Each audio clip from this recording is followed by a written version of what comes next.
حضرت ابو ہریرہ رضی اللہ تعالیٰ عنہ بیان کرتے ہیں، رسول اللہ صلی اللہ علیہ وآلہ وسلم نے فرمایا، بے شک جب اللہ تعالیٰ کسی بندے سے محبت کرتا ہے تو وہ حضرت جبرائیل علیہ السلام کو بلا کر فرماتا ہے، بے شک میں فلاں شخص سے محبت کرتا ہوں، لہٰذا تم بھی اس سے محبت کرو۔ فرمایا، حضرت جبرائیل علیہ السلام اس سے محبت کرتے ہیں، پھر وہ آسمان والوں میں منادی کرتے ہیں، بے شک اللہ فلاں شخص سے محبت کرتا ہے، لہٰذا تم اس سے محبت کرو۔ آسمان والے اس سے محبت کرتے ہیں، پھر زمین والوں کے دلوں میں اس کی مقبولیت پیدا کر دی جاتی ہے،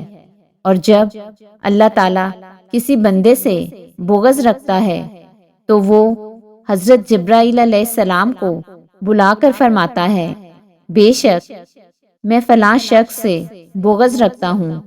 لہٰذا تم بھی اس سے بغض رکھو۔ حضرت جبرائیل علیہ السلام اس سے بغض رکھتے ہیں، پھر وہ آسمان والوں میں اعلان کرتے ہیں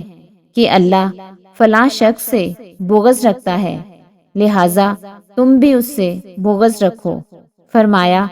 وہ اس سے بغض رکھتے ہیں، پھر زمین والوں کے دلوں میں اس کے لیے بغض پیدا کر دیا جاتا ہے۔ حضرت ابو ہریرہ رضی اللہ تعالیٰ عنہ بیان کرتے ہیں، رسول اللہ صلی اللہ علیہ وآلہ وسلم نے فرمایا، بے شک اللہ روز قیامت فرمائے گا، میری عظمت و تعظیم کی خاطر باہم محبت کرنے والے کہاں ہیں؟ میں آج ان کو اپنے سائے میں جگہ دوں گا، اس دن میرے سائے کے سوا کوئی سایہ نہیں۔